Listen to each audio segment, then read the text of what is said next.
replace you, bro.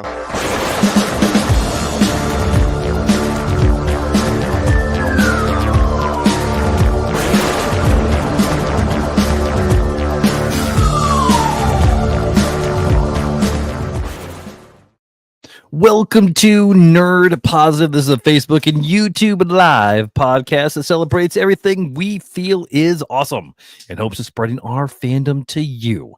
After the live show, you can catch us on Spotify, Apple Podcasts, and anywhere else that you find your audio fix.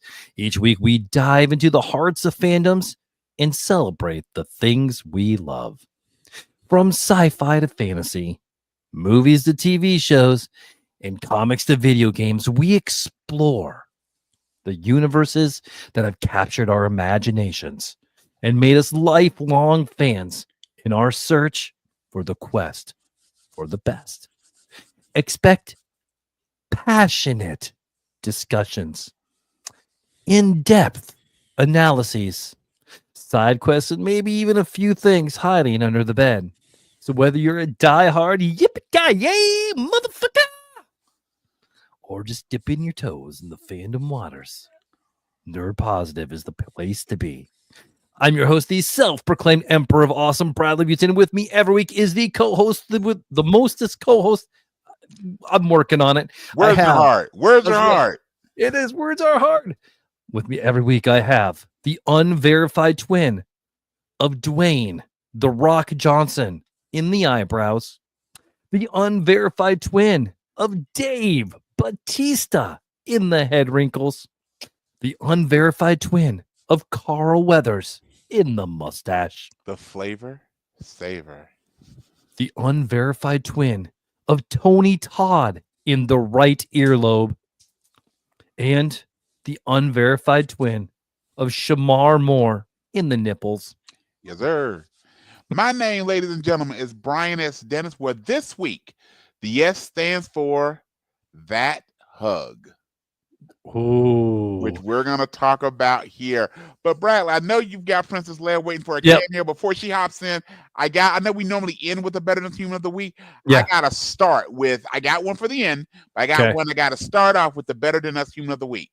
Do it. And that is when we talk about Elimination Chamber, whoever is the camera person for the women's Elimination Chamber match. And there was a lot of winning in that match. And maybe a tie with also whoever designed the wardrobes for Alexa Bliss, Roxanne Perez, and especially Liv Morgan. I always do that, Liv Morgan. Yeah. So, and Bailey, hers is. Ouch! What has happened? He put slime on my arm hair and it's stuck. Come on, don't worry. You gotta do it fast. Do it fast. Just rip it. Ouch! Ow! No, it's still there. Hold on. Yo. Water. All right. Bradley, you are a United States veteran. Thank you for your service. You're telling me that what took down one of our finest is slime on the arm hair? It hurt. Fair. It hurt. All right. Here, talk to Brian for a minute. I'll be back. Yeah, go wash your arm, man. Getting thrown away. Okay. Hi, Princess Leia. How are you doing? Very good. Did you watch Elimination Chamber last night? I did watch Elimination Chamber last night. Who was your? Well, I know you like Rhea Ripley, who didn't wrestle last night, but she was there. Who is your favorite person at Elimination Chamber? If it's not Rhea Ripley, who's your favorite? Rhea Ripley's okay. I thought you liked Rhea Ripley. I thought she was your favorite. She's not my favorite. Is Liv Morgan? Okay. They're my favorite. I'm mad that Alexa Bliss or Liv Morgan didn't win. But Liv was in the finals, right? She made it close. She always gets second place. Okay, she was the women's champion for a while, though. You got to give her that. She held the belt from SummerSlam until like early part of this year. So she held about 6 months. That's pretty good. Yeah, but she's been in 6 out of the 8 women elimination chambers and still hasn't won. And Bianca's been in like 4 and she's won 2 of them. Now, Bianca's really talented, though. You got to give her that. She's overrated. Oh, wow. Okay. So Liv and Alexa. Okay, so would you say that you say she's overrated? Wow. Okay, so do you think Liv is better in the ring than Bianca? Well, maybe not in strength wise, but when she's not a heel, then in my opinion, yeah. Okay, so then do you think Alexa is better than Bianca? In my opinion, yes, because they're my favorite. Okay, all right. Who is your favorite of those two? Is it Alexa or is it Liv? I can't choose. They're both my fave. Okay, so if they had a match, which very well may happen at some point, Liv versus Alexa. So let's say the women's title is vacant. Okay, so they have a tournament, and then tournament finals, Liv versus Alexa. So only one of them can win. Who are you rooting for, Liv or Alexa? If Liv is still a heel, then Alexa. Okay. What is it? Just are you rooting? Your dad? Are you okay? Real quick before I give it back to your pops, are you rooting for if it was switched? So Alexa's the heel and Liv's the baby face. Are you rooting for Liv?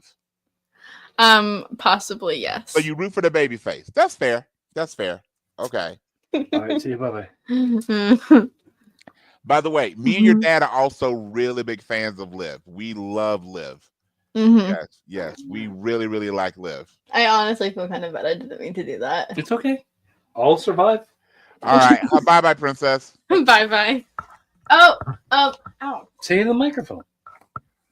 I got my ear re-pierced today. Nice. All right. Nice. Got a little bit infected. Holy cow! I did not think slime hurt that bad on hair. I did not. Is it a special kind of slime? Is it different slime? Like I don't know, but like it stuck. Okay, dude. I had to get this earring re-pierced. Gotcha. How many piercings does she have? 3 months, and then She's got double piercings in both ears. Okay. Yeah, I had it in for 3 months, and then it got infected a little bit, so then I took it out, and I only went for 2 days. But that's not fun. A week, that and then it closed halfway, so we had to get it re-pierced. Tell her that my first earring got infected too, and I had to get it re-pierced. Same thing happened to Brian. Yeah, and now I'm probably gonna get doozy again. What is doozy? Doozy. Okay, well we're gonna go podcast. Okay, all right, baby girl. Hey, real talk. She was great in the chair. I think she got real comfortable. We had a great convo. She did. Heck, well. All right, man. Well, hey, when she wants to start a podcast, she's in. She broke down wrestling and all the things. She did a great job. Nice. He said, "Good job, baby girlie." Oh yeah. All right, baby girl. You have fun. Yeah, I don't think she was trying to give the chair up. So watch your back, man. I don't think she was trying to give it up. Right. At least I got the tech stuff going for me. Yeah. At some point, I fully expect me to jump on and you just be Princess Leia. Like, let's do this. Right. I'm just going into the producing part of it. Yeah, we call it the B. We call it ooh. So Princess, we could go by. We call it P&B for Princess and Brian. I like that. You know what? I think you might be onto something there. We have to workshop now. I'm kind of digging this. I think what this might happen. This is definitely she would love it. All right. Well, where were we here? We were just giving our intro that said the S this week stands for hug. So let's briefly talk about our favorites because we got a lot of things to cover tonight. Yeah, we do. All right, man. Week? Yeah, well, real quick, lunch break reviews. I did an episode on the monkey, and which is a freaking amazing movie. I was going to ask, how was the monkey? Dude, I loved it. It was a surprise. Is Novocaine out yet? Novocaine comes out in a couple weeks, but Last Breath it came out this week, and it was fantastic. I'll talk a little bit more about it in the favorites. But yeah, let's do it. You want to go first? Sure. So my favorites, because we're going to talk more about it, is did you see the most recent episode of Invincible yet? I have not. It may be within the animated superhero genre. It may be the best episode I've ever seen. Nice. Because it completely makes you understand a super villain. Oh. Like, don't get me wrong, Invincible, Atomic Eve, the Guardians of the Globe, the heroes are there. Yeah. But it's completely from the super villain. In fact, I don't know if you're behind it all, but this episode, not the previous one, two of the last three, so maybe they're back to back, I don't think they are, but two of the last three episodes, definitely, they've given really good understanding of what drives a villain. and this one literally almost the entire episode of any type of depth is from the perspective of the supervillain, and it's done so well. So even like at what point is a villain really ever evil? Now there's a villain versus evil, and the show does a great job of asking that question and having Invincible ask himself those questions. It was great. It was so well done. So well I will add that to my homework. It's funny you bring that up because like earlier in the week, I even wrote down in my notes about a story I was actually going to talk to you about, but maybe try to write it together. Sure. But it's a supervillain who kidnaps his arch nemesis's kid, right? Okay. But he's treated so well by the arch nemesis. Sure. And his parents, who are the superheroes, treat him like shit. Yep. And so he forms a bond with the super villain, and it's about the redemption. The villain wants to become more good because knows that all these things. Basically, what you're saying is Orion and Apocalypse if Apocalypse was nice. So pretty much. I'm look how you put that into the New Gods. Very well done, man. If the Joker was a functional parent of Robin. I mean, there's been a couple comics. I mean, was that Batman Beyond where he did that? Where Tim Drake? Yeah. So by the way, if I had a choice between being raised by the Joker and being raised by Bruce Wayne, I think Joker would be at least more fun. Absolutely. Bruce strikes me. By the way, is Bruce? We should do this as a future. Like, who are the worst parents in fiction? Because I see this on my social media page all the time. Like, the parents in the Harry Potter books and movies are just bad parents because you repeatedly send your kids to Hogwarts. Yeah. Like one of them I saw was like Dumbledore writing to parents like for the 4th year in a row, Voldemort attacked the school. Like, just so you know, like this happens every fall.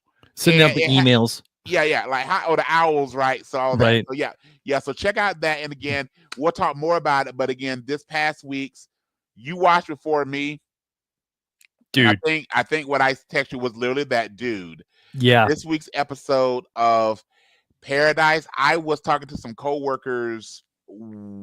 It was Friday. No, it was Thursday. It was Thursday. About the most recent episode of Paradise.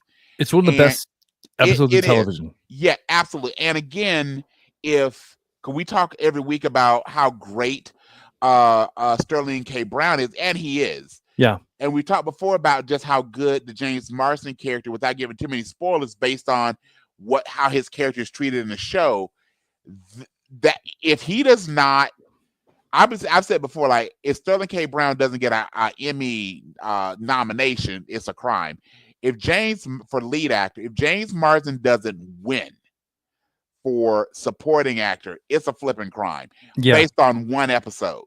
I mean, the entire season, his character's been really good, but based on one episode, talk about the ocular perspiration.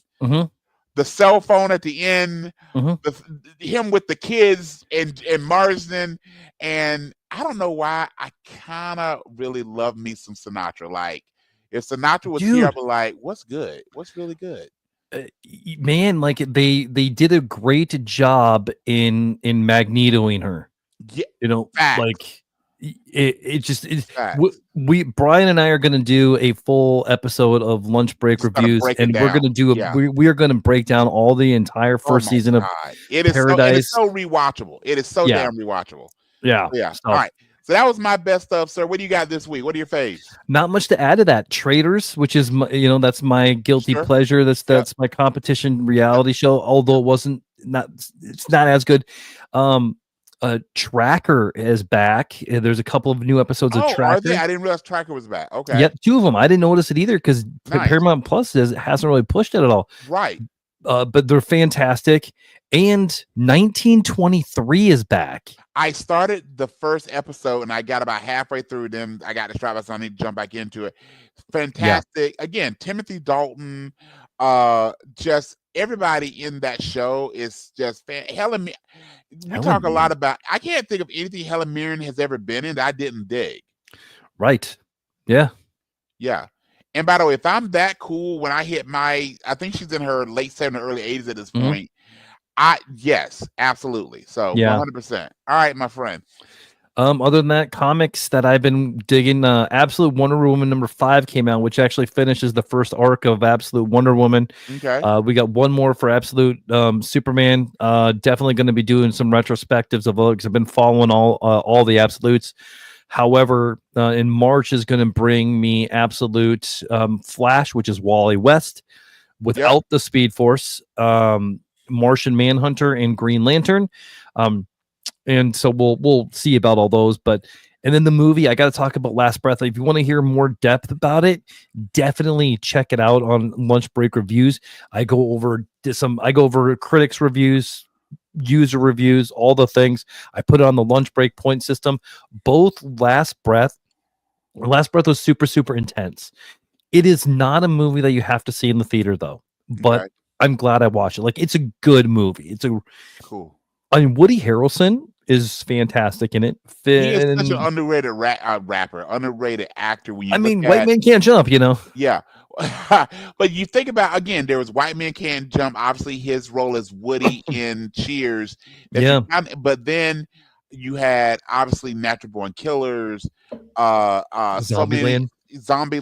Yeah. He's my favorite character in the Hunger Games. Dude, 100%. And has the most depth of those characters. He is really one of those that's really underrated because he doesn't do especially high profile movies. He doesn't push out stuff. Yeah. But he's kind of like, and I mean, he's kind of a poor man's George Clooney. Doesn't do a lot of movies. Whatever he's in is powerful. So yeah. And he's friends with Clooney. Which would make sense. Sense. He's like one of the best supporting actors. Yes. Think about someone that started off in The Facts of Life and Cheers. And look at them now. Right? Yeah, absolutely, man. And the monkey. Yes. There was some issues with the monkey, but it was super, super enjoyable. Death Patel, right? No. It's based on Stephen King. It's I'm Theo James. Monkey Man. I'm thinking about Monkey Man. Theo James is the main character in it. Okay. He's good in it. It's a comedy horror, and it's a comedy before horror. Okay. Check it out. It's good. It's another one of those movies that you don't have to see in the theater. So I know this week, I know Mickey 17 is coming out soon, so you and I are going to have to go see that one together, and we'll check it out. But man, those are my favorites. Very cool. Dude, do you want to talk more about Paradise, or do we? Yeah, let's jump a little bit into Paradise, and we'll wrap it up, and then we'll hop into the Elimination Chamber. But yeah, so just the thing with Paradise, and again, just jump of ours, there will be spoilers. Is what this episode did. Again, we'll do a deeper dive through the Lunch Break Reviews. This gives every episode after the first one has dug deeper into what we think about some of the relationships, some of the characters, what we think we know and we really don't know, all those things that we have. And this one really gives you so much depth of the James Marsden character, why the Marsden and Xavier relationship is broken, and it's such a slow burn because it's a flashback episode. You know what's going to happen, like you've known since episode 2 what's going to happen, but seeing how we get there and seeing how feverishly he fights and without getting too into the details, roots for Xavier to have what we all know is going to happen not happen is masterful storytelling. Yeah. I liken this to when I went and saw the Titanic, the with Leo and Kate Winslet and all the thing. And I had made all the jokes about watching this movie. Like, we know how it ends, and we do. You know how the Titanic ends, right? How Titanic ends. But what's masterful is, even though you know what let's say it's a 2-hour movie, even if you know what the last 10 minutes of the 2-hour movie is, they make the first hour and 50 minutes so powerful. You knew how the last 10 minutes of this episode of Paradise was going to go. But it is, and I checked it was 54 minutes in length. They make the first 54 minutes matter, where you almost feel shocked at what happens at the end. So that's just my opinion. Please give yours, but I think it's that along with the agent Casey were probably my two favorite, and I've not had an episode I didn't like. Yeah, but those two are probably my favorite, and I'm so excited for the season finale, which is this coming week. Agree. Man, so every week Paradise outdoes and it is itself. greenlit for season 2. If you already haven't seen it, it is greenlit for season 2. Please go ahead. Oh yeah, absolutely. And in dude, like we were just saying, this newest episode 7, it is going to go down as one of the best episodes in TV. I mean, it's going to be right up there with episode 5 of Sandman. I mean, like, facts. By the way, another one I can't watch without a little awkward perspiration, like the scene with the baby. Yep. Oh gosh, man. Whew.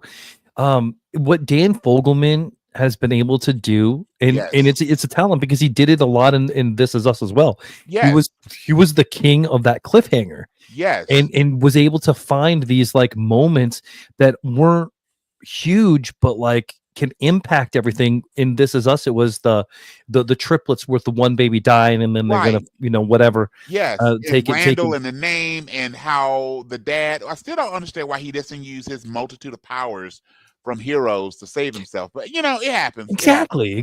Like, by the way, he may be the coolest person ever named Milo. True. Without hanging out with Otis. Yeah. I remember he may not have saved the cheerleader in the real world, but for a while there, he did save the cheerleader. Which makes my next rant is it makes watching for me.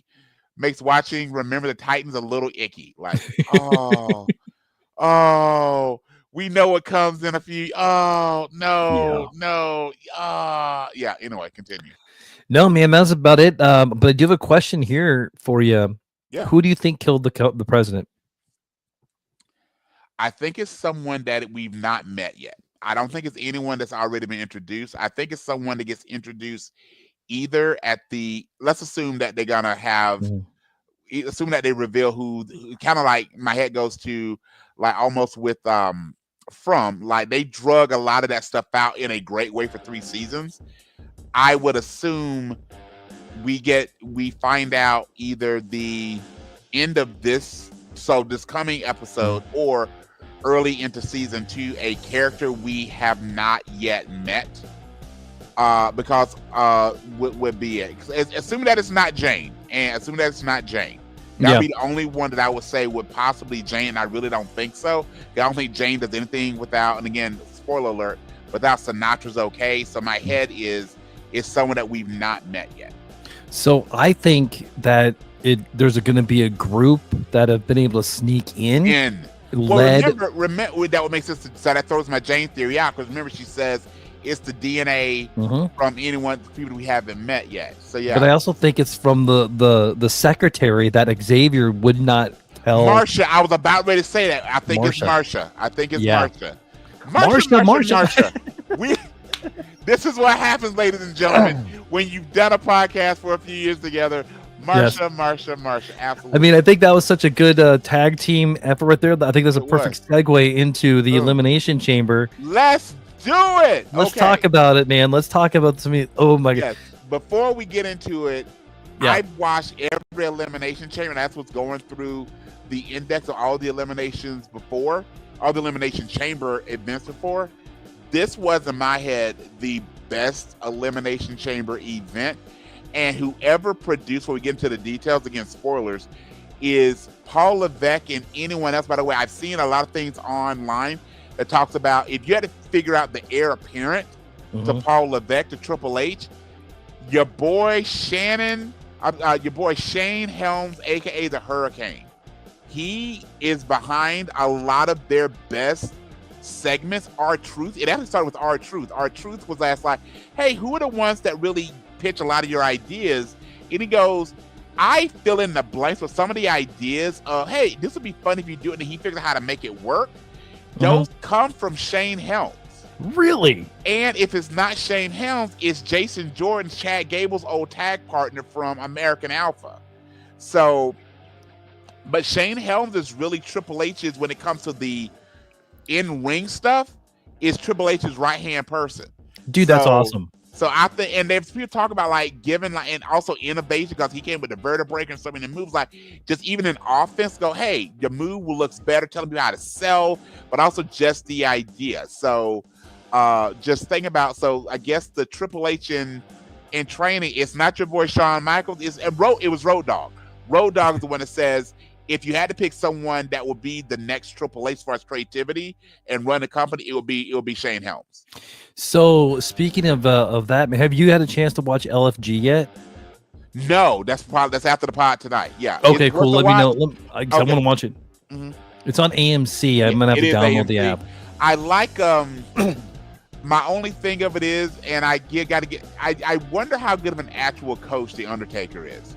I think when you kind of like asking, like, that's like LeBron James to be a basketball coach. Like when you've been one of the best to ever do it, coming and give a motivational speech once in a while, I think that makes sense. But consistently coaching, and what makes you want to watch LFG is one of the snippets they showed, if you saw this one, was one of the wrestlers. She has to be female, but that honestly is irrelevant. She asked in one of her matches she's going to, she asked him, can she use his triangle choke maneuver? Yeah, I just saw that. And he was like, you've been here for like 2 hours and you already want to, you asking me for my finish. It was like, no person, no, that is etiquette 101. There's balls on that, but yeah. Whew. Yeah, that's right. So let's jump into it. So I'm going to skip over one match that, while it was a fine match, it really was compared, and this is no disrespect to it, it really was a match you could completely skip and forget about, given and for a card that only had 4 matches, before we go any further, ladies and gentlemen, this show had 4 actual matches. 3 of the 4 had big, significant events and returns. One didn't. That's no shade to it, but it just didn't. It was the most standard match, which was the tag match of Tiffany Stratton and Trish Stratus versus Nia Jax, Candice LeRae. First off, got to give Trish credit. She doesn't look like she's lost, much in many, many years of being retired. I'm still not sold on Tiffany as a babyface. I think she's much better as a heel, but someone's got to be babyface. And then versus Nia and Candice. My only thing, I was really surprised that the person that was pinned was Nia and not Candice LeRae, but this basically to me is taking Nia probably out of that main event picture, maybe just for a little bit, and focus on other women on the roster. But we saw Tiffany and Trish winning that match as it should have been, but it was a fine match. And again, we have someone that's been full-time retired for probably getting close to 20 years, still was able to hold her on, and in her home country as well. So you're talking about skipping matches.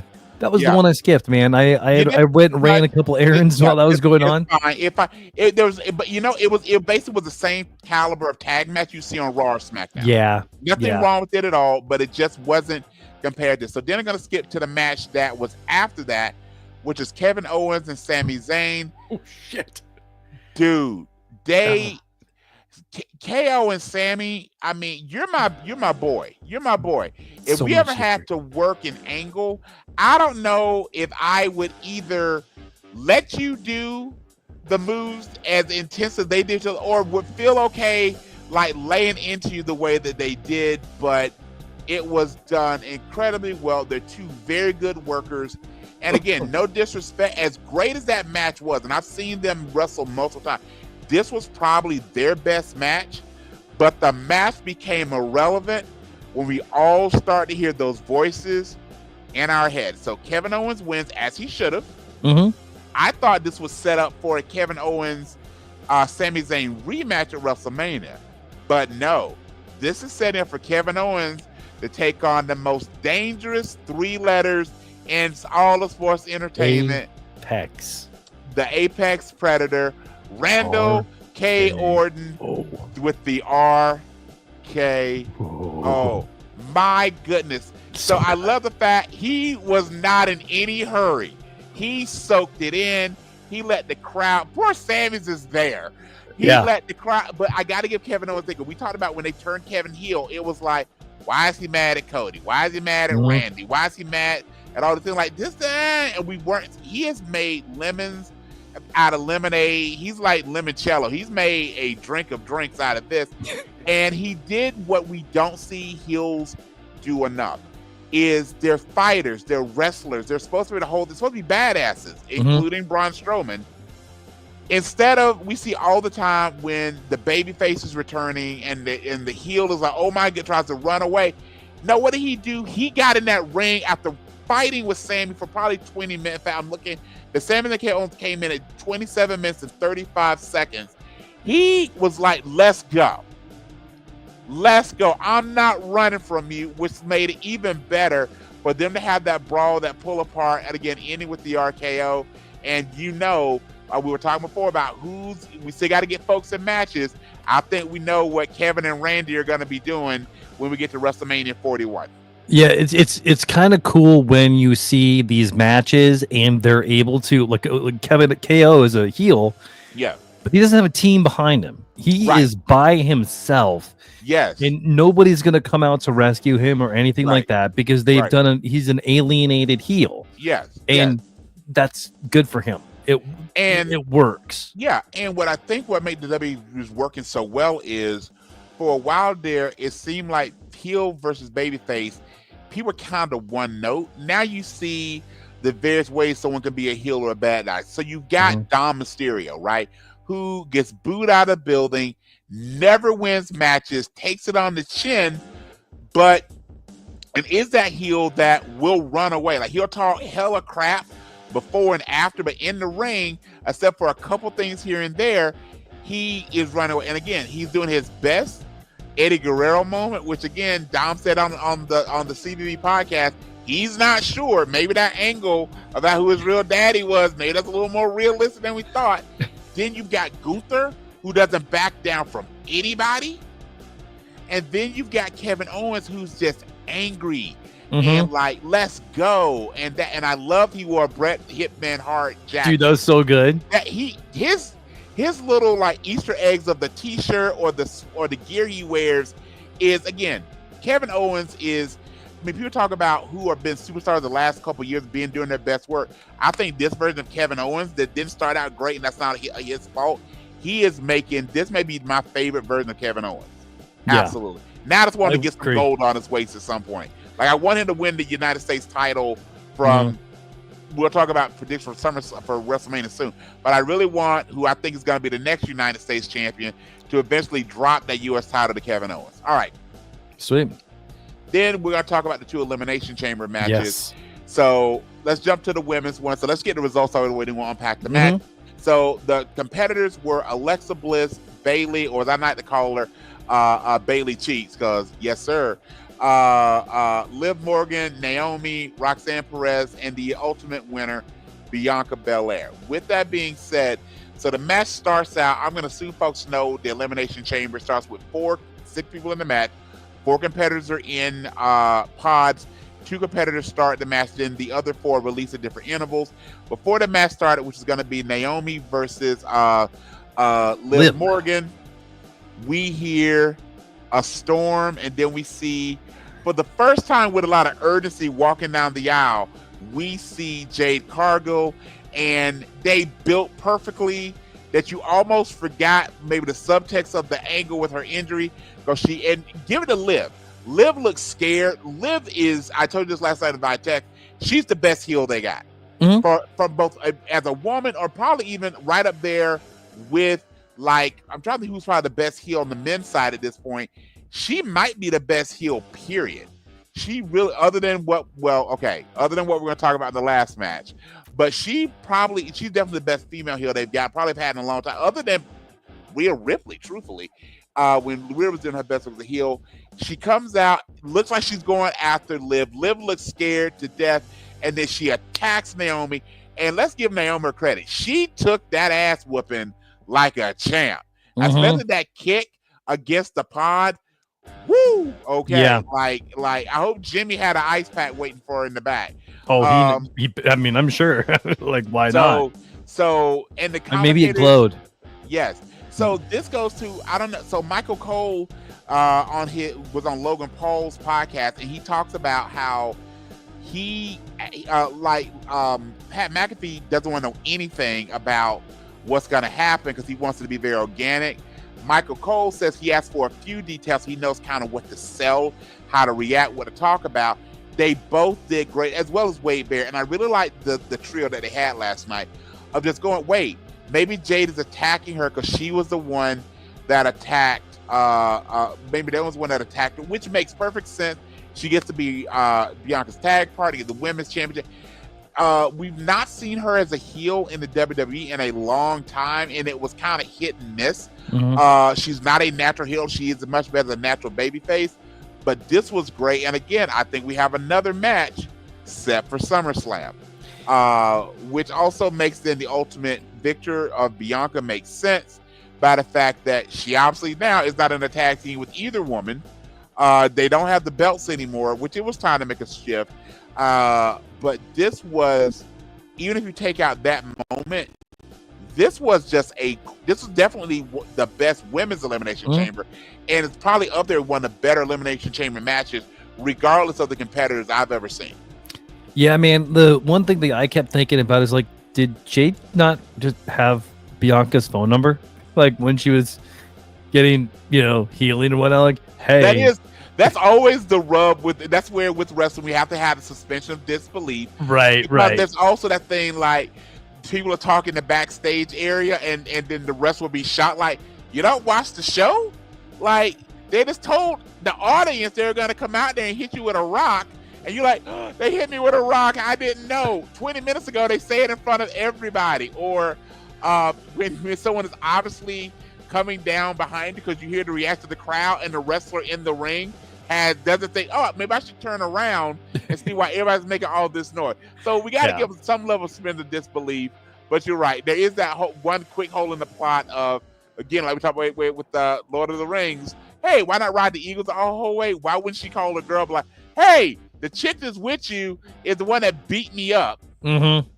But I don't know. I mean, Jay. It was awesome to see. Yeah, Jay probably will and should squash Naomi. I don't know if this leaves Naomi long term, but it was a great return and it was played out very, very well. And again, the match itself was fantastic. Especially, did you see that moment where Bianca whipped with her braid, hit Liv? Dude. I mean, and by the way, and I was telling this last night, if you look by the way, I don't blame the cameraman for doing close-ups of Liv at all for lots of reasons. And I don't mean to minimize their work as asses. They're fantastic at it. They really are. They kick my some ass. of them there's some very attractive people as well. But if you could see the bruises all over Liv, and you can see it on when they go to the Judgment Day's backstage area, Liv is bruised up, and that shows how seriously. I saw nothing that made me think she would be this good at NXT. And her initial run on the main roster, you thought she's pretty. She'll be a good manager. She's taken so much, and we talked about this via text last night. She has worked so hard to be a damn good wrestler and character, and you see the cost of that. She is a small person, what that does on her body, and she still goes out there and wrestles her heart out every week. You got to give all the women, but especially Liv Morgan, fantastic. Give her flowers. Agree, man. Dude, you could just wrestling is not fake. These people put their bodies on. It is not fake. It is not fake. Yeah, and with that being said, like, you can look at Liv and you can be like, damn, that looks like it hurts. I hope you get that checked out as soon as possible.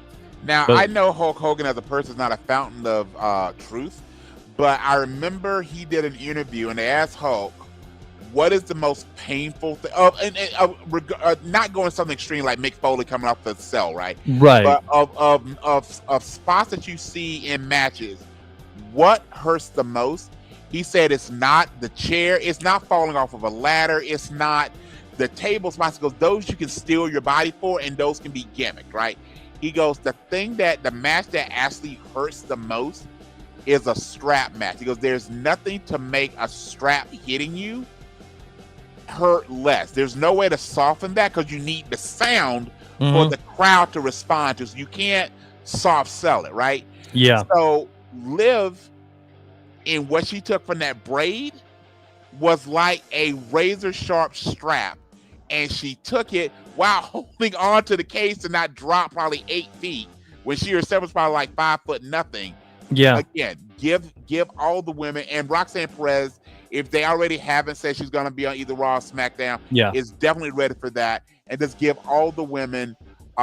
We didn't get to see Naomi perform much because of how the pre-match happened, but got to give Bianca, Alexa, Bayley, Liv, and Roxanne their flowers. Fantastic, and definitely the best women's chamber match I've ever seen.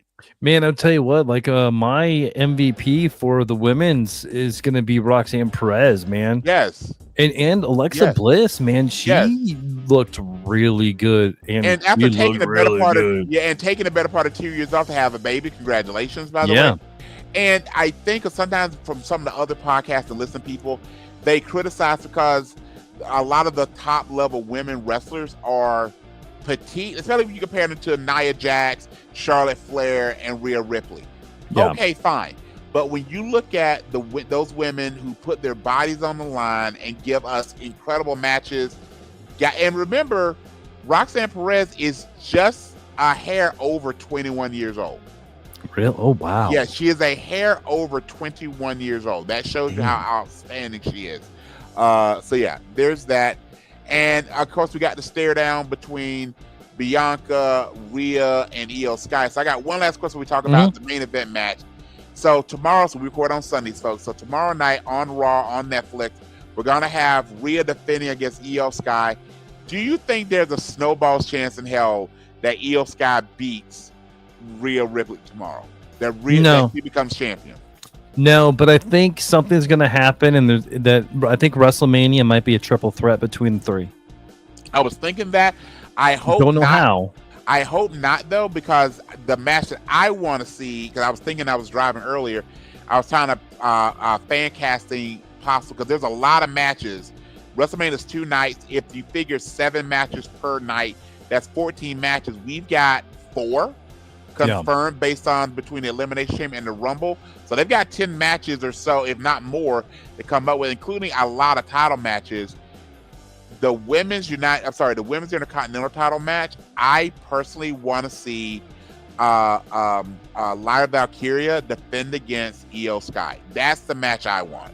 So I hope Io doesn't win, and we get Io versus Lyra for the women's Intercontinental Championship at WrestleMania. I think that would be a great match. I'm game for that too, man. Yeah, absolutely. Let's get into that main event. Do we want to give honor to someone that is no longer with us? But let's go. The main event, which was the men's chamber match, which featured John Cena, CM Punk, Damian Priest, Drew McIntyre, Logan Paul, and Seth freaking Rollins. Remember, the winner of this match would challenge Cody Rhodes, who apparently, apparently Gunther, Tiffany, and Cody don't have to defend their titles anymore, but Rhea does. Okay. But that's fair.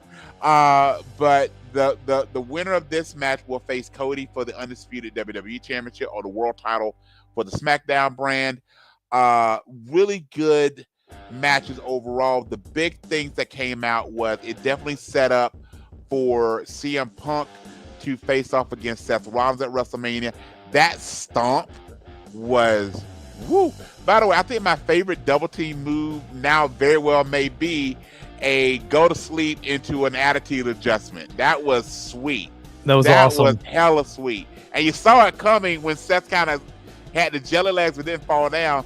And by the way, the hug between Punk and Cena in the match, given the pipe bomb history between those two, that was just really cool to see as people. All right. So then we get the final 2, which was CM Punk and Rollins. Rollins hitting Punk with a curb stomp on whatever the exterior of the ring is, the metal or what have you. Then Cena, actually, we saw him finally do the STF correctly is he locked the guy kind of in a sleeper hole with the leg behind them, and he with Punk, instead of that weird kind of, I'm sort of hugging you, but not really. Like, there's no pressure on the person's face or jaw, but they're got to tap, right? Like, I haven't done this for a while. Yeah, so having my leg bent back, that's why I'm tapping, right? I'm tapping because of that, because you're doing nothing with my upper body. That was fantastic. And then he wins. We hear what we thought was going to be the final boss, and it was Travis Scott. But I will say I was watching this with a 13-year-old who did geek out with Travis Scott, so I get Travis Scott being there. But he also goes, that song that they're playing for Travis Scott's trash. He's got better music. I don't know Travis Scott, but okay. I mean, I know who he is. Yeah. And then we actually saw the introduction of the final boss. This I will give The Rock. The Rock is understood. If you want to be a full heel, you got to let people know, am I a heel versus a baby face? He does it with wardrobe. The vests, which are hella cool, but those stupid pants he wears, they look like parachute pants. Yeah. He only wears them when he's in heel mode. He only wears them when he's in heel mode. They probably cost $300, but he only wears them in heel mode. He gets in, and I'll tell you, I'm going to tell you this to tell you the next thing. The whole Cody selling his soul thing, I hate it. Like, it's dumb. I get that piece of why, but like that phrasing, all the thing, like this is a poor man's Vince McMahon thing. Yeah. TKO, like that, and I'm like, Gangrel wasn't there. I mean, yeah, like what the hell, dude? Okay, and even him kind of leading up to it, because everybody was trying to like, no, right, selling your soul, like doing all these things, like the other wrestlers trying to make it be a thing, and I'm just like, yeah, all right. And I'm thinking, okay, but maybe we'll get a Rock thing, maybe we'll get a Roman thing. And then, and Cena's over being typical John Cena. So about to set the stage for you didn't watch it, you've got The Rock talking to Cody. In the background, we got John Cena and Travis Scott. By the way, Travis Scott at least visually looked like a heel, man. He was saging whenever Cody says something kind of weird. And he's got a cool belt. And then we saw John Cena get hustle, loyalty, respect, the Fruity Pebbles, the most Make-A-Wish grants in the history of Make-A-Wish, which is a real stat, so give John his credit there. The guy that we love from Peacemaker, all these things. When Cody goes, I sold my soul to the fans, to the company, and F you, which I'm curious if the WWE got a fine for that, but who knows. The F you Rock, which was fantastic, and the fans and then the hug with him and Cody, and it took me back to Bash at the Beach way back when we found out who the third man was. Rock showed us what the 2 meant that we saw back a few months ago, and we saw John Cena. And dude, you and I have been both watching the press about the same amount of time. Remember, we used to like beg and plead, like turn John Cena heel. People are booing him. People hate him. Let him lean into it. Basically, we said what Roman did, they never did with Cena. Mm-hmm. And the fans are cheering for him. This is the last time. You can't see me. All these things. He gets to hug the Cody, and this is where all the movies and voiceover work. His facial change, and the minute his facial change, he's locked out with The Rock. Rock does a hand gesture, and the fans could see it. And the best part is you see it on the WWE socials. And it was mostly guys, but it was lots of fans. The fans that were behind where Cody and Cena were based on the camera angle, half were cheering because they knew it was going to come. Half were like, no. And we saw him check Cody's testicular fortitude, and then that beat down that just kept going. And he channeled his daddy with Dusty at his best when Dusty was getting beat down. He bladed all the things, and then you see Cena and The Rock, and there's that. And before I let you give your flag, I'm droning on. Did you see the footage from Cena at the press conference immediately after the event? Yeah, he just pipe bombed it. He just he came up like he was going to talk. Bounced. Yep. And bounced. And last thing, did you know, because they changed it, did you know when Rock came back for his first match with Cena? Remember, it's supposed to be one time, then once in a lifetime, they want to wrestle the second time. But the first match that him and The Rock had, it actually was supposed to be Cena was gonna turn heel for that match, and it got nixed at he had recorded new music, had picked out new gear, and was going to do a play on the hustle, loyalty, respect as a heel. And that got nixed right before Rock came back. And so he just did the Dr. Thugonomics thing, but didn't go full-fledged heel. And he said in the interview, he would love to be heel, and how cool would it be? And this was recorded probably 3-4 years ago. Mhm. How cool would it be if him and The Rock got to be heels together? Well, guess what? It's happening. Triple H is watching that interview. Yes. And it is kind of cool because of the history between The Rock and Cena. Because Cena was always like, "Hey, you left the business to go be a movie star, and I'm here to fill in your place." And now it's like now he left, and now they are together. I understand. Yes, go ahead, sir. Will there be another veteran superstar come out as a heel? I mean, I don't think so. I don't think so. I think it's really tight the way they have it. I think this is really simple storytelling because I think it makes sense. It does. So Roman's heel turn was he wanted the title, and this is what I like. So go back to when it was Stone Cold versus Vince McMahon. After a while, it stopped being about the championship. It was just Vince just picked on anybody he had ever worked with. He feuded with Shawn. He feuded with The Rock. He feuded with Hogan. He feuded with Taker. So it stopped being about the championship. And in my opinion, barring a few exceptions, the best feud in wrestling needs to be about whatever they call the world title.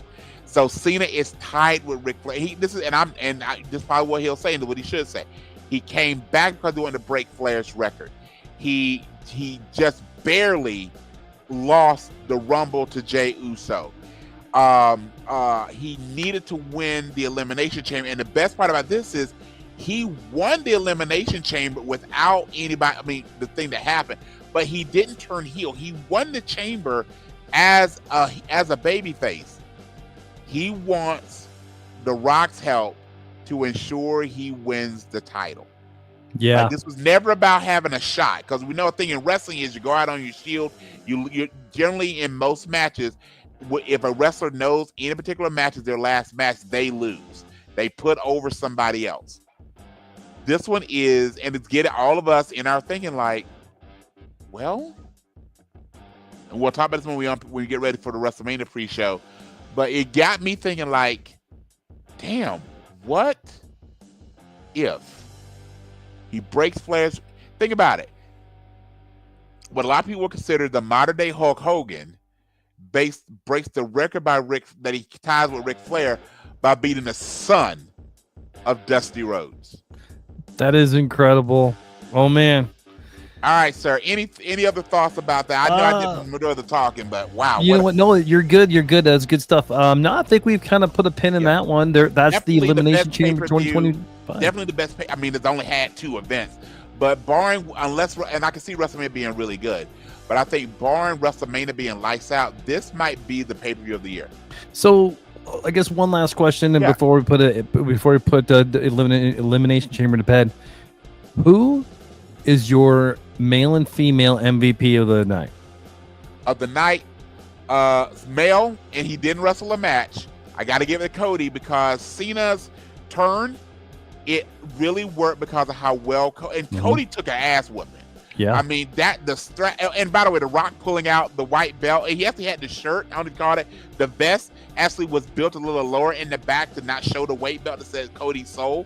They did that fantastic. So Cody's actually gonna be our men's MVP. I can easily give it to either Cena or The Rock. For the women's competitive, I gotta give it to Liv. Give it to Liv. She finished second in the match, and I know that's what I talked to your daughter about.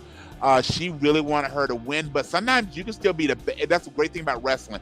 You don't always have to win to be the best wrestler of the night, and she 100% proved herself as the best female with what happened on Saturday night.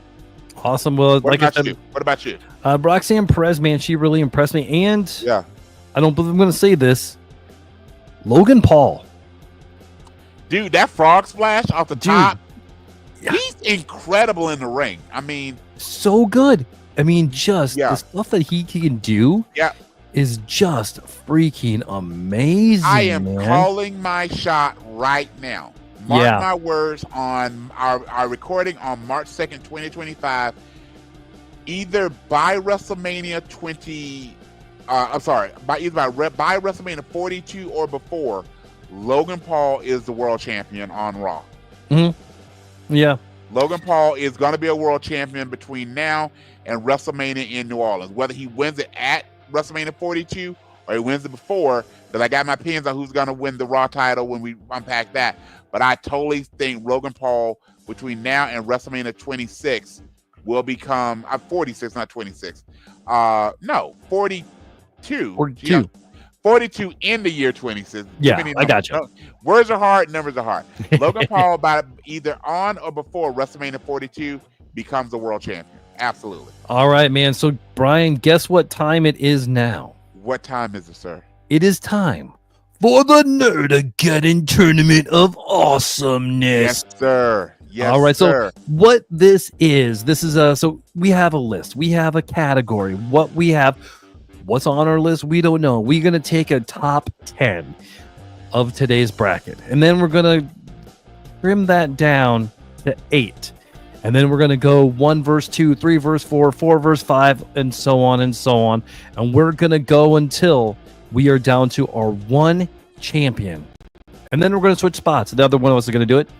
And then we're going to debate on who has the better pick, who's going to win. This time it's going to be a little bit different because we're going to talk about some movies. And Brian, why don't you introduce the topic of the Nerdageddon Tournament of Awesomeness? So this week we're going to try to bring some entertainment, humor, and levity to an unfortunately very sad situation. So this past week, Gene Hackman, his wife, and one of their dogs were found passed away. It's still, we do not know many details other than foul play was not expected. So Gene Hackman, who's an incredible actor, he was also 95 years of age. But again, gone too soon. We're going to do our Nerdageddon Tournament of Awesomeness of the best Hackman movies. So Brad has his list. I have our list. Before we go any further, RIP to Gene Hackman, his wife, his dog. Again, anytime gone too soon. Rest in peace, rest in power. And we dedicate this tournament to you, sir. So let's get it on, my friend. So, Brian, how do we determine the placement of our lists? So we're gonna go through our list. We're gonna roll our 20-sided die to figure out where the placements are, and then what we will do is we'll filter out round by round what we think is the best of those movies to go. I have my top one, you have your top one, and then 1v1 we'll see which is the best movie that Gene Hackman has been in. And when I was looking at his filmography, oh my goodness, he also, before we go here, he also has a unique distinction. He's a multiple-time Academy Award winner, but his Academy Awards are historically the 2 Academy Awards with the longest time between victories. So his 2 Academy Awards were for the French Connection and for Unforgiven. So if you look at his filmography, the French Connection, the first, because a couple of them, the French Connection came out in 1971, and then Unforgiven came out in 1992. So 71 to 92, so approximately 21 years. So people were able to drink in the interim between Academy Award wins for him. So again, congratulations to Gene Hackman. And my friend, let's get it on with this week's Nerdageddon Tournament of Awesome. All right, man. Okay, I'll go first this time. Let's do it, friend. Let me get my die ready, and let's definitely jump into it. Okay. You know what? I'm gonna hope I'm just gonna get this one out of the way. And I thought about putting more of these movies on here. I think you know where I'm gonna go with this, but I decided not to. Yeah, we're thinking the same thing. It's like you got to pick which one. Yes, sir. Yep. We're gonna start this strong, which this character is gonna come into play a little bit later as well. But Superman his version of Lex Luthor was just amazing. Yep. Yes. So again, there were 4 movies, 3 of which he's in as Lex. Which version of Gene does? Are we just going just a series? I'm just gonna say Superman. I'm just gonna say Superman. All 1 through 4. It's fine. He's the same character. Yep. So I mean, when you're talking about as far as movies go, Superman 1 is the dominant of the 4. Yes. So we're just gonna stick it with Superman 1. I mean, this is the movie. This is the Superman as a movie is one of the most. It is probably one of the most perfect comic book movies. Yeah, it really is. It really is. We're gonna go this. I think I'm gonna have the strongest chance to win with Superman than probably anything else. A lot of the other movies. So, all right. So where is Superman? All right. So Superman is your number 9 seed. Number 9 is Superman. Okay. All right. Next, this is personally my favorite Gene Hackman movie. Okay. And it's Hoosiers. Dude, 100%. It is such a great film. I was watching, so he died. I was happened to be watching ESPN that day, and so many other sports characters talked about how Hoosiers may be the greatest and most perfect sports movie ever. So for you, Brad, on your list, Hoosiers is your number 7 seed. Okay. All right. So with that being said, next is, this is probably it's another really, really good movie. He found his spot in the late 90s with a lot of Westerns. Yes. And out of the Westerns, he's in quite a few really good ones. He is. But The Unforgiven. Yes. I mean, if Metallica makes a song with that name on there, you're doing something well. Unforgiven. That's your number 10 seed, by the way. All right. Number 10 is Unforgiven. All right. Okay. Next, this movie is it's another sports movie, and it is just so much fun. It's got Keanu Reeves in it. Sir. The Replacements, man. Orlando Brown, by the way, steals that. Orlando Jones. Orlando Jones is Orlando Brown. Yeah. Orlando Brown's had a little trouble. But Orlando Jones and Reeves Efan, I mean, just that entire Jon Favreau is in that movie as a I believe he's a defensive or offensive lineman, but he's in that great scene where he goes, "I'm a cop." So fantastic. I wonder if he was. I'm gonna check. I wonder if he was the director as well. He directs some of the movies he's in, but he absolutely replaced it. And that's number 3, by the way. All right. Okay. Next, here he did a bunch of these movies as well. He did a lot of political thrillers that were really, really good in the late 90s, early 2000s. Yes, sir. There's a couple of them that come to mind. One of them being Absolute Power.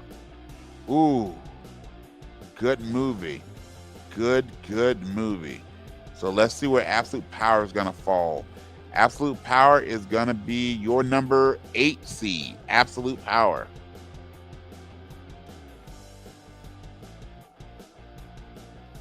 And Absolute Power is also something from DC Comics. That's pretty good too.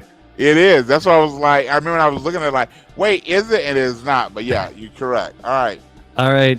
Next, let's do Loose Cannons. Loose Cannons, man. Okay. This is Gene Hackman and Dan Aykroyd doing the buddy cops. The fact that it didn't make my list when we did the buddy cop episode a while back, I kind of hurts my feelings a little bit, but maybe I can make up for it. Loose Cannons. Loose Cannons. Make sure I heard the title right. Okay, perfect. Loose Cannons coming in at number 6, my friend. Okay. So right now you've got 1, 2, 4, and 5 open. Okay. All right. So after 1, 2, 4, and 5, right? Yes, sir. Okay. So we have. Let's do Wyatt Earp. All right. So I'm actually related to Wyatt Earp. Why am I not surprised? Okay. It's right, man. It's the beard. It's got to be the beard. It is the beard.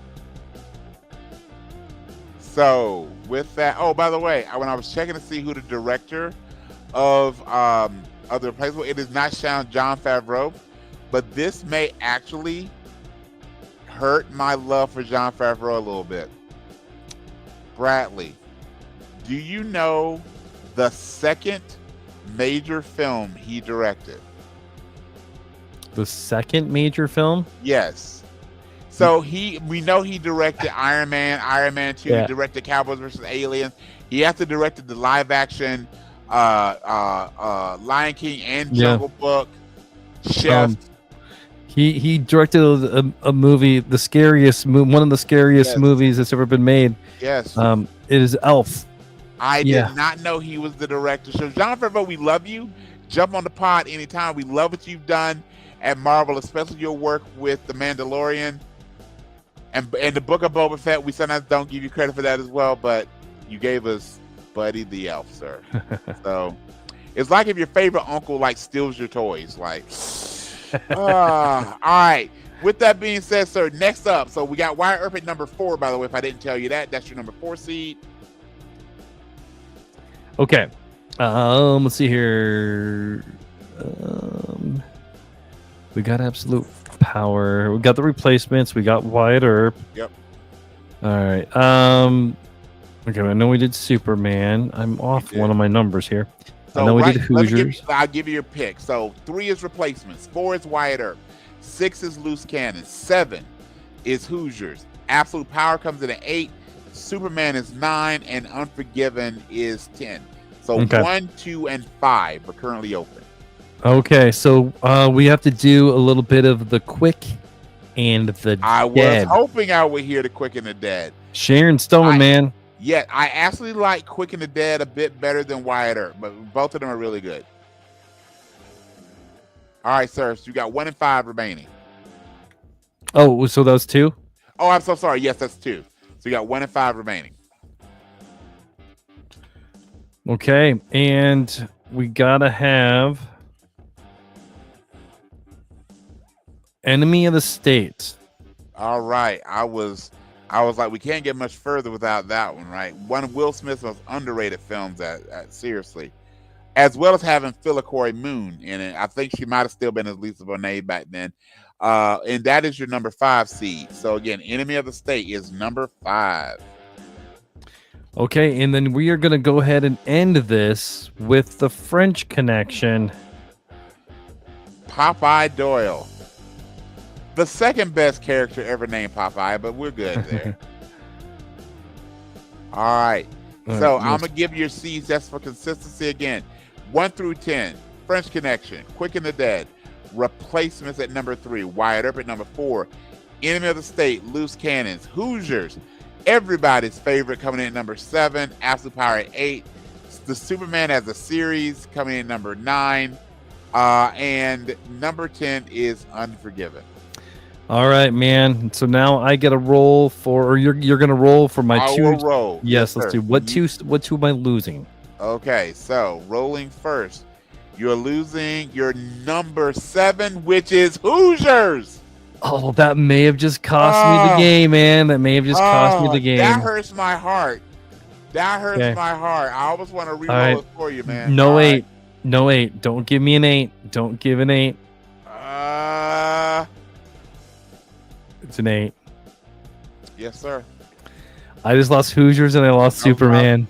No, you lost Absolute Power. Superman is 9. Superman is 9. Oh. Okay. Yes, you're good there. So here's who you have left. Number 1 is Fresh Connection. Number 2 is Quick and the Dead. Number 3 is The Replacements. Number 4 is Wyatt Earp. Number 5 is Enemy of the State. Number 6 is Loose Cannon. You lost 7 at Hoosiers. You lost 8 at Absolute Power. 9 is Superman. And 10 is Unforgiven. All right. Okay. So I feel good about you losing 7. I would have preferred you to lost 9, but we'll keep it going. We'll keep it going. All right, my man. friend. Okay, so here's my list, and you'll roll for my eliminations as well. So I'll go bottom to top. So I'm gonna come in. He was a great live action actor. I also loved his voice work. So coming in at number 10, I'm going to his role in Ants.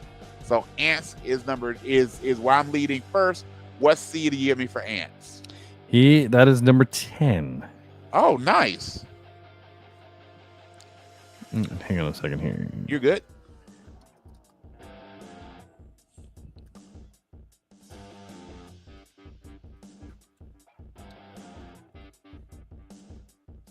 Okay. We have we have after Ants, which you did not have. A lot of our lists are the same, but here's the first of those same ones. Number 9, The Quick and the Dead. All right, that is going to be number 6. All right. Quick and the Dead are coming in at number 6. Next up, while I think the sequel was a little bit better, I got to give Get Shorty its credit. So we're going with Get Shorty. That one almost made mine. I decided against it. French Connection is what I ended up going with because he won an Oscar in there. That's fair. That's fair. All right, that's me number 5. Okay, I will share. French Connection did not make my list. But what did make my list, starring 2 powerhouse. You know what? For Gene Hack, for all the greatness that he is, he also was great with having incredible co-stars. This one featured one Denzel Washington. We got to go with Crimson Tide. What seed is Crimson Tide? Crimson Tide is number 3. Great movie. Not about the Alabama football team, but about a submarine. Now we're back on a movie we both really enjoyed. I mean, there's something about Gene Hackman that is just he's just a phenomenal coach, right? He plays that role so great. So he played a fantastic grizzled football coach in The Replacement. So what do we have for The Replacement? Number 9. All right. He was probably most known for his dramatic work, but he also could be incredibly funny. So at my next pick is my favorite, and people are shocked because I don't say Aladdin. My actual favorite Robin Williams movie also features Gene Hackman, The Birdcage. Oh, that's a good movie, man. Callista Flockhart. I mean, just a great Diane Keaton. So many great people in that one. And then you know what? That's number 1. Is it? Okay, I can live with that. All right, now we're going to go to the opposite side of the spectrum from The Birdcage, or La Calle Foles, as the original is called, to a movie he did with Willem Dafoe. It's deep, it's dark, it's sad, but it is incredibly needed and timely. Mississippi Burning.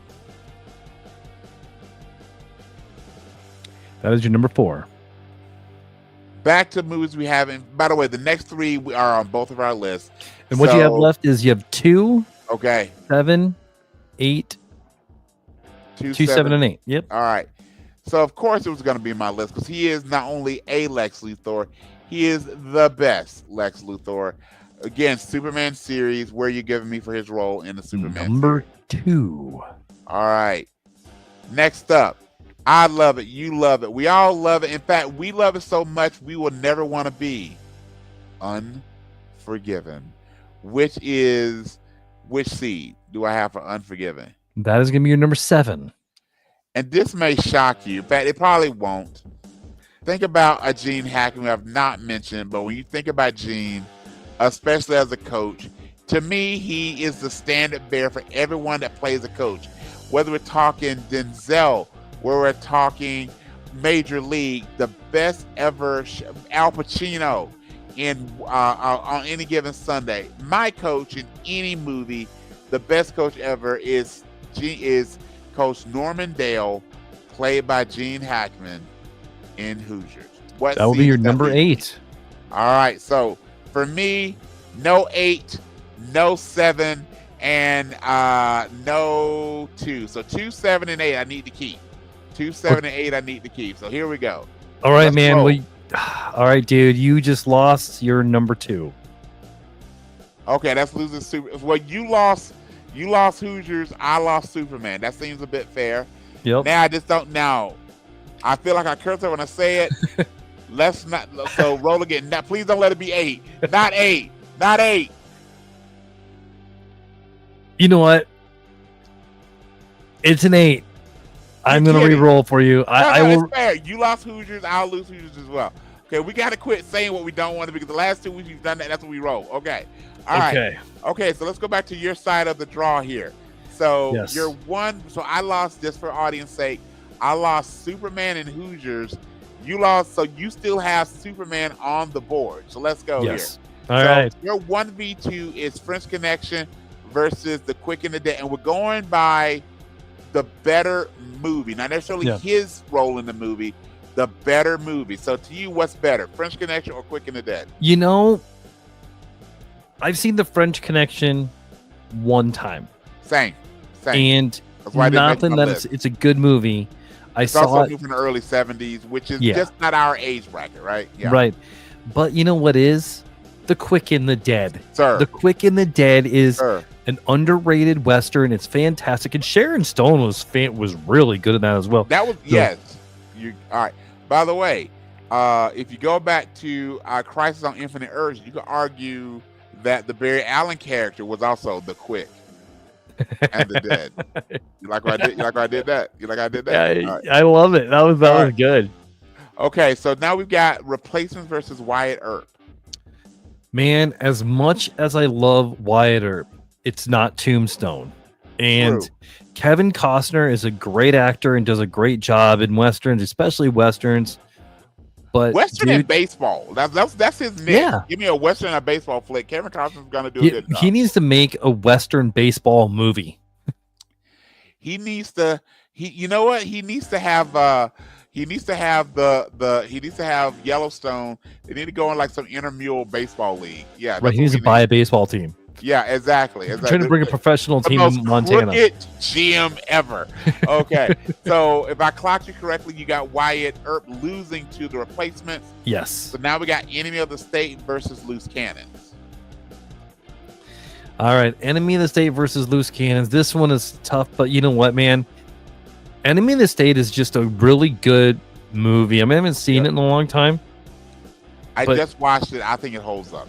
Does it? You know what? Yeah, my gut is telling me to stick with Enemy of the State. All right. Now, this one, now the 9v10, you got a series versus one movie, but you could argue the best, and not even argue, without a doubt, the best movie of the year. It won the Oscar for it. Think about, by the way, just look at the cast of Unforgiven. Not that Superman had a lack, especially at the beginning of the series. It's not to say the Superman cast was bad, but when you look at the cast of Unforgiven, I mean, you've got Clint Eastwood, Gene Hackman, Morgan Freeman. Just look at the folks that are in that film. Now you've got Christopher Reeve, Ned Beatty, and of course Margot Kidder, RIP to a couple of those folks. Yeah. And I think Beatty passed away as well. And now we've got Gene Hackman, at least for Superman 1 and Superman 2. By the way, my favorite thing, I can close my eyes and still hear Mr. Smuggler. Are you going with Superman as a series versus Unforgiven? Which is and this is tough because you're right. Superman is such an integral movie, especially in the nerdom. Yes. But The Unforgiven is a movie that people that fits to so many other genres as well. Yes. And I'm gonna go Unforgiven on this. All right.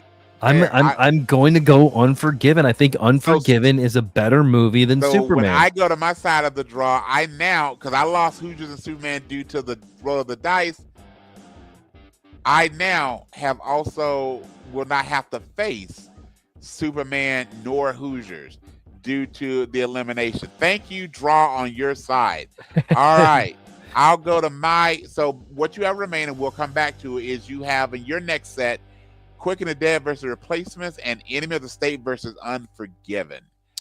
Yeah. All right, let's do your round 2 first. Okay, so my round 2 first, the way I'm reading it, I've got The Birdcage versus Crimson Tide. Yeah.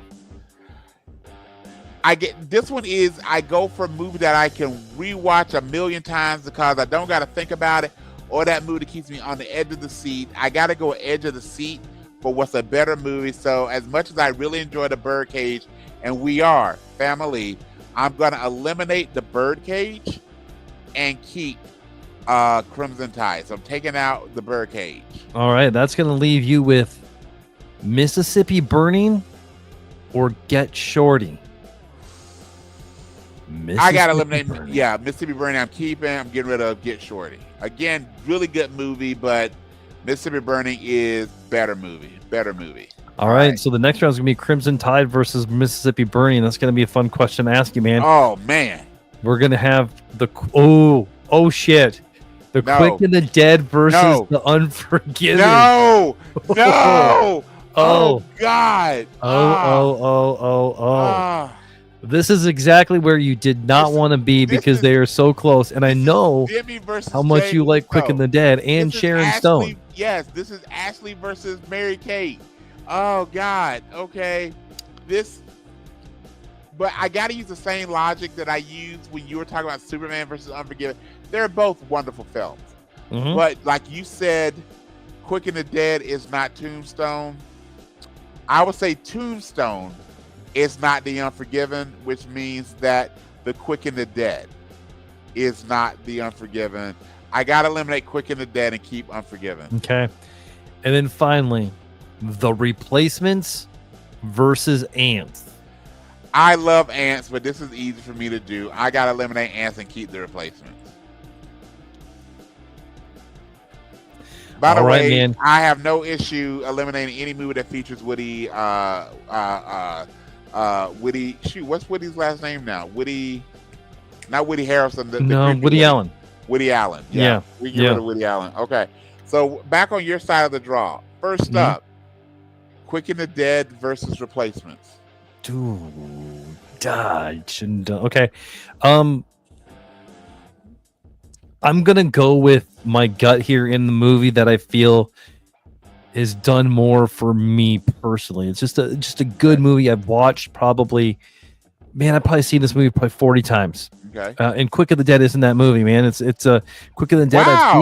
I've seen it and I love it. But dude, The Replacements is Upset just alert. that good of a movie. Alert. I would have bet money that I would have taken Quick and the Dead over The Replacement, but it's not my draw, not my call. Again, I mean, you get Coach Gene Hackman again. Yes, you do get Coach Gene Hackman, and you get Keanu Reeves, and you get that ensemble, and you do. And and you get what song? Man, I can almost hear the song in my head. Anyway, all right, man. Whew, you also get Brooke Langton. Let's not forget you get Brooke Langton. Yeah. If I was casting a cheerleader, there we go. All right. Talk about cheerleader saves the world. Okay. And then that then leaves Enemy of the State again with Unforgiven. I think I might know where we're going here. Enemy of the State versus Unforgiven. What are you thinking? We are 100% going Unforgiven on this one. So when we come back, your finals are going to be the underdog of underdogs, The Replacements, taking on, I think a lot of people's will put smart money on The Unforgiven. But remember, it is based on Brad's opinion of the better movie. So we shall see. Now, back on my side of the draw, my friend. My reading is Crimson Tide versus Mississippi Burning. Is that correct? This is correct.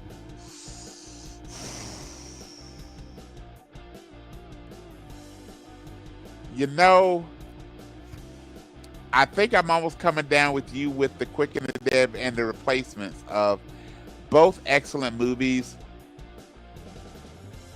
Crimson Tide is, to me, is a more rewatchable movie. Not that Mississippi Burning isn't an excellent film, it is, but just due to the subject matter, a really well done movie I can watch over and over again. I think beats a really well done movie that I have to get myself in the mindset to watch. I'm going with Crimson Tide over Mississippi Burning. And now you have to make a decision that I'm going to have to make in a second too.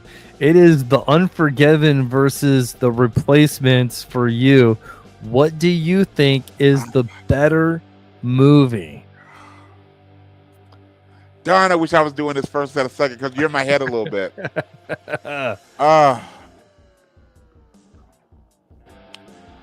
Again, I can rewatch The Replacements far more than I can watch it. First of all, Unforgiven, while it's great, it's also long.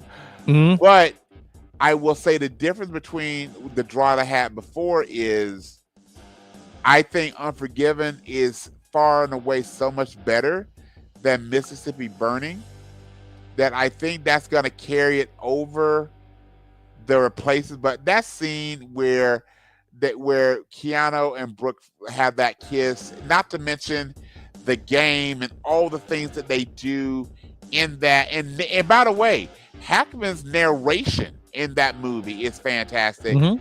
I think I'm talking myself in the baby going, gut, go with your gut.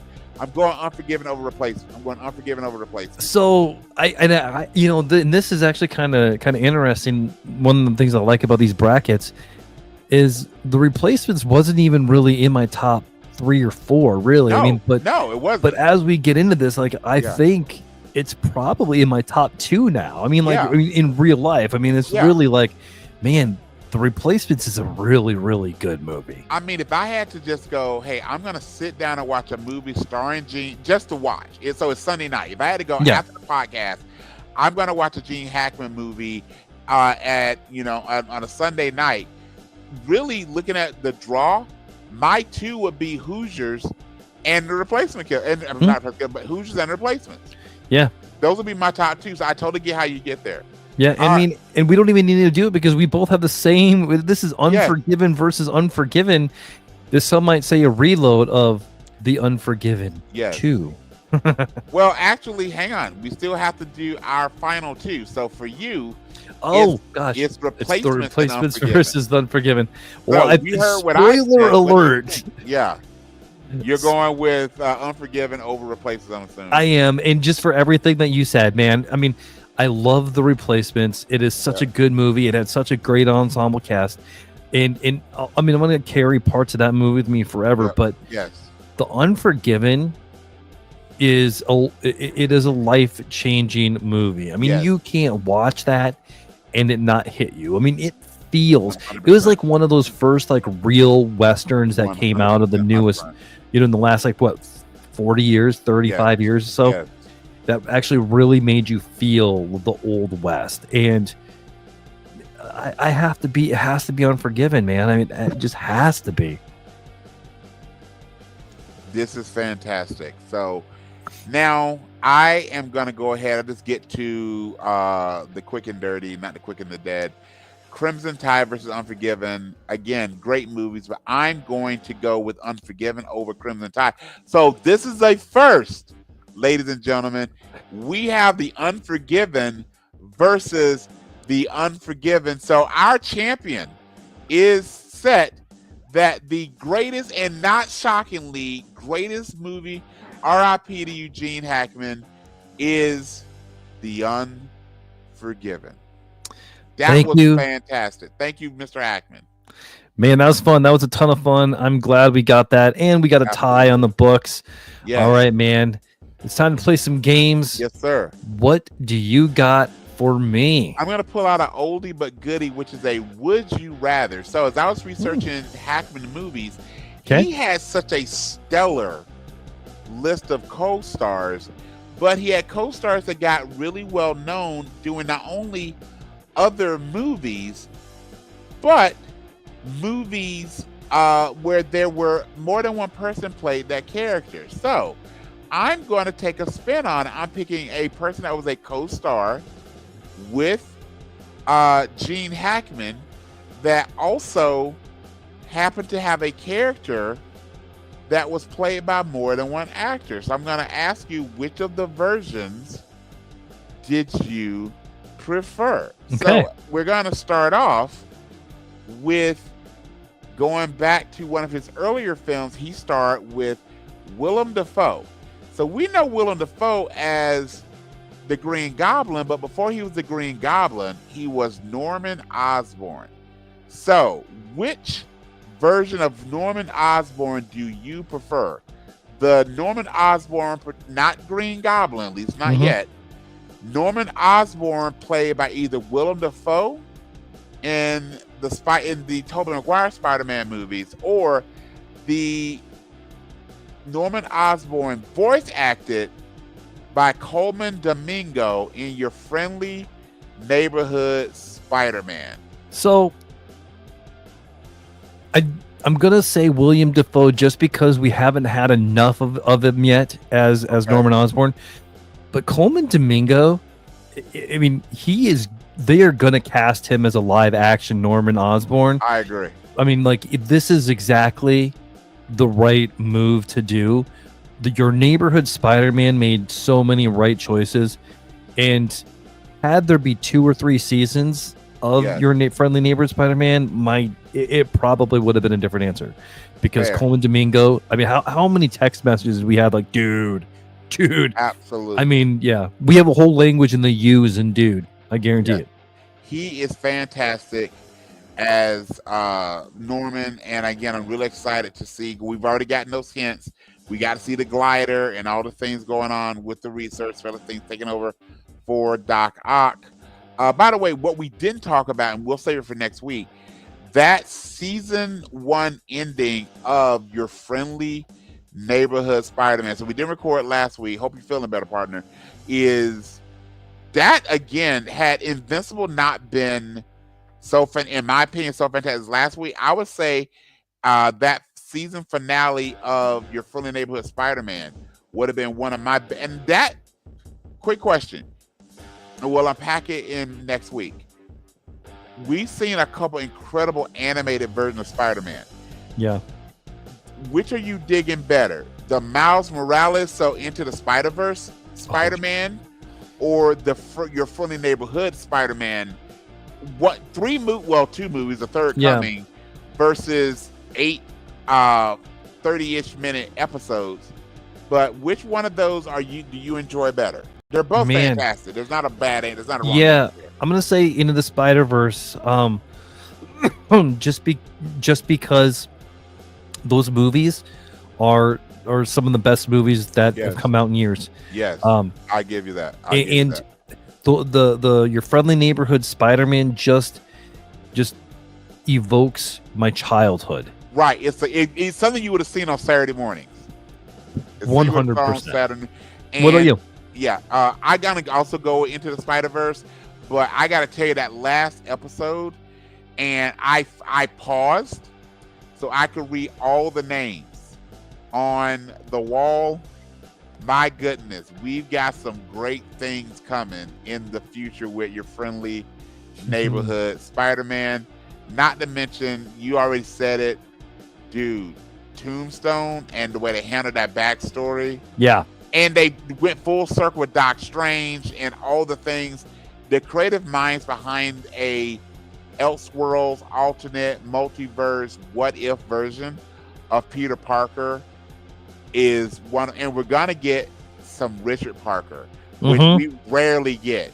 And if you don't know who Richard Parker is, use the Google device. All right, that's right. Okay, so next question. So you're taking Willem over Coleman Domingo. That's fair. Yeah. Obviously, in Crimson Tide, his co-star was Denzel Washington. Denzel also starred in 3 movies called Equalizer 1, Equalizer 2, and Equalizer 3 versus the Queen Latifah version. Which Equalizer do you prefer, Denzel or Queen Latifah? Denzel.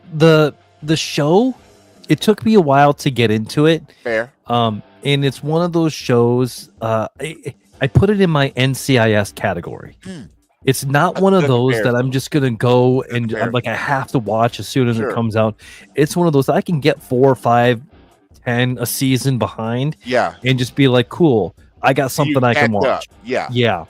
So, and it's one of those that you can watch while you're prepping for a podcast that you can hear and also keep up. And this isn't, by the way, this is not an incident show. It's a good show. But it is. It's not House of Dragon. It's not Paradise. That you have to stop, and because there's so many little things, right?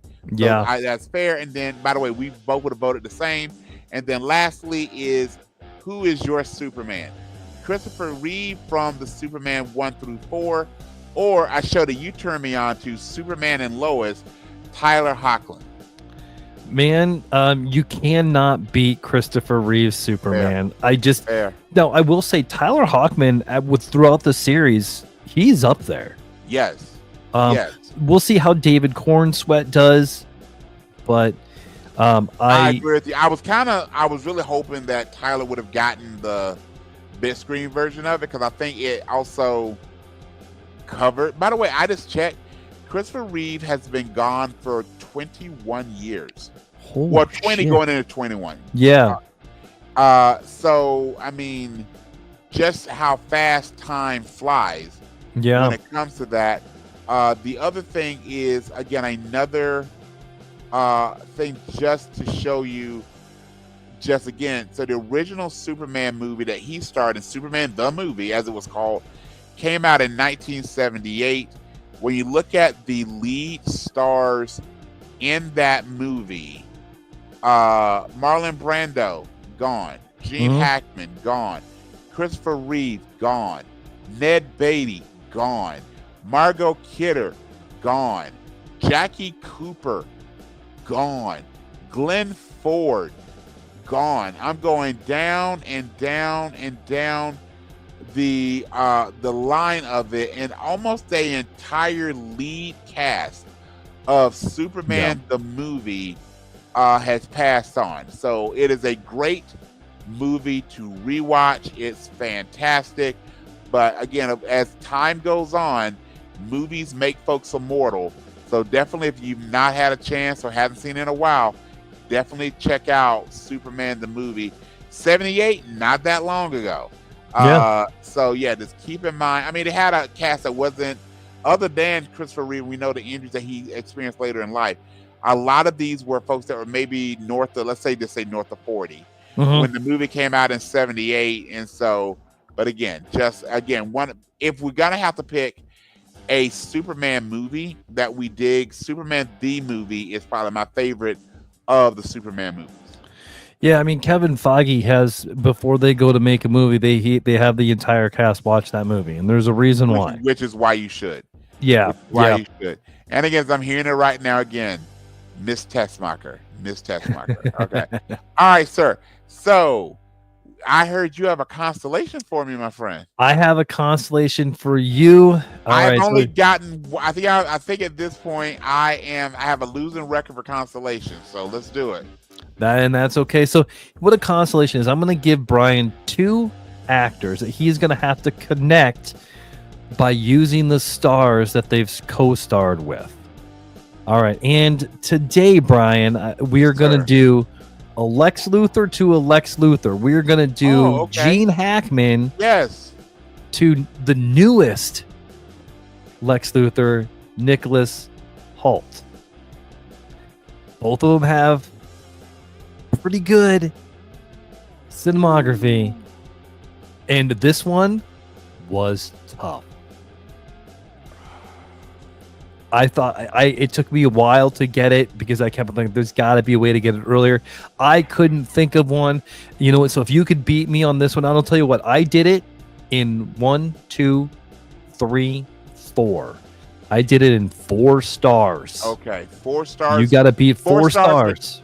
4 stars between them, or 4 stars including them? 4 stars between them. Okay. All right. Okay, so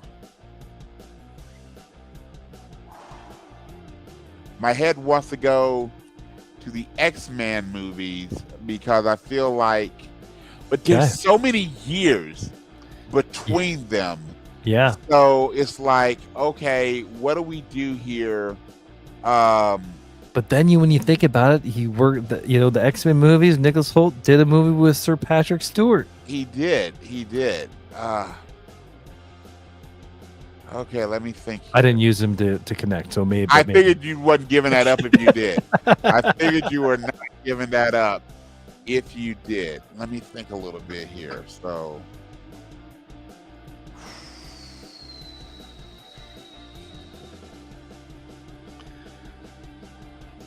and because there's 4 of them, if you want a Hail Mary, I will give you one of the actors that I used. nope, I got it. You got it. I got it, Okay. and I beat you easily. Okay. I had to think about it. So what? So Bradley, I think you know this about me. I love zombie movies, Yes, you do. and because I love zombie movies, one of my favorite, and you know, this may shock you as well. I love me a rom-com.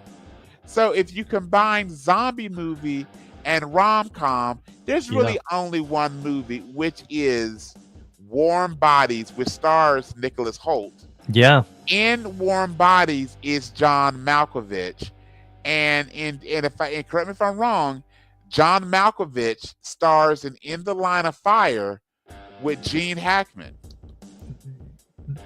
Well done. Okay. You beat me there. Let me tell you how I got there. Yes, please. I'm actually double checking to see if Hackman's in it, but I'm going by memory here. I'm pretty Please sure go ahead. he is. Please go, because it didn't Okay. make, by the way, we didn't put in Line of Fire either of our lists. So I'm like, wait, am I right there? But please, I know Eastwood's in it, but please Yeah. go ahead. Okay. Okay, so Gene Hackman starred in Enemy of the State with Will Smith. Fair. Will Smith was in The Pursuit of Happiness with Thandie Newton. Good. Thandie good Newton was in Solo, a Star Wars story with Woody Harrelson. And Woody Harrelson was in The Hunger Games with Jennifer Lawrence, who was in the X-Men movies with Nicholas Hoult. call. You know what? I'm checking the filmography right now. I think you're going to win by a forfeiture because Gene Hackman. Okay, so we got Eastwood, Malkovich, Rene Russo, Dylan McDermott, Gary Cole, Fred Dalton, John Mahoney, Greg Anthony Williams. Wow, that's a name from the past. Tobin Bell. So Jigsaw's in it. Yeah, I am not seeing. I don't know why I thought I am not seeing Gene Hackman in the Line of Fire. Hang on, I'm gonna do it again, but I went to both IMDb and the actual. I did a Google search and I didn't find it either. He's in Under Fire. Ah. Oh man! So, hey Brian, while I'm thinking about, did you see that Batman is getting rebooted? Really? They're starting Batman over with #1 in the comics coming in September. Nice. Is this going to be an origin story, a year 1 story? Do we know where this is starting? Don't know. I'm not quite sure, but there's he's got a new suit. He's got a new new Batman. He's gonna have a new everything pretty much. So he'll all still yet a Catwoman. Oh yes, you don't get too far with the bat without the cat. Okay, so quick question. Yeah. Before I get to my honest ad, Catwoman or Black Cat? Oh, dude, Catwoman. Okay. I don't know, Felicia Hardy. Okay. Yeah, but they don't do anything with her, man. I mean, like, Black Cat is just there for tits. So Mary Jane versus Black Cat. You're Peter Parker. You picking Mary Jane or Black Cat? Okay, there I'm going to go Black Cat. All right. Okay. You know, I think they can have a little bit of fun going around the rooftops again. Absolutely. He's not gonna, it would have been more than an upside down kiss if Felicia Hardy and Black Cat was involved, right? Yeah. Agreed. All right, my friend. Okay. Would you like an honest ad? I would love me an honest ad. Right. So, Brad, this came up to me because I don't know about you, but my family, we love playing us some games. And one of our favorite games we play is actually Uno. So I figured what better thing to do than to give an honest ad for the game of Uno. Love it. Here we go. Skip, reverse, draw 2 and wild. Uno is a perfect card game. We enjoy it as a child. Red, yellow, green, and blue. We match the numbers and colors as clues. Every house has rules, penalties, and scoring. If you get a draw 4, the game is definitely not boring. Call your family, call your friends, even call that creepy neighbor who hides behind your shed, because celebrate with a high five and possible those things under the bed.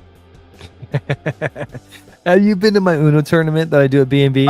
I don't. I haven't, but I can't wait to play it, man. Oh man, that's so much fun. I gotta jump in. I gotta jump in it, my friend. All right, sir. Who is your better human of the week this week? You know, I am gonna have to go with. I'm gonna have to go Gene Hackman, man. Rest in peace. And we also lost Michelle Trachtenberg this last week. So R.I.P. to her. Yeah. And her story was really sad because if I remember the story, she had a kidney transplant a few years ago, and unfortunately, her body. By the way, sometimes we talk about celebrities like.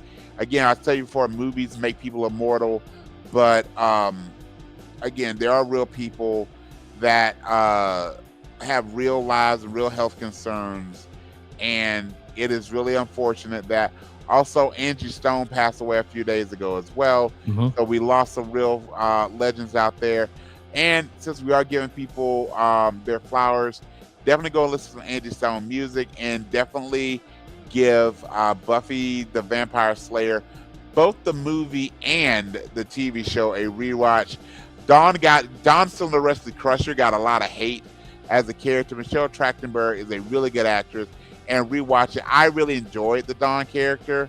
But yeah, absolutely rewatch that. As for me, yes, give it up to Gene Hackman, but Bradley, last Monday we got the honor of speaking to a group of DMAC students. So I want to give them. So thank you to Annie. Thank you to your class for letting us come in and do what we do so much. So from Brian Dennis and Bradley Buchanan, you are better than us humans of the week. So Bradley, let's put a pin in this. Let's close up our shop this week. All right, man.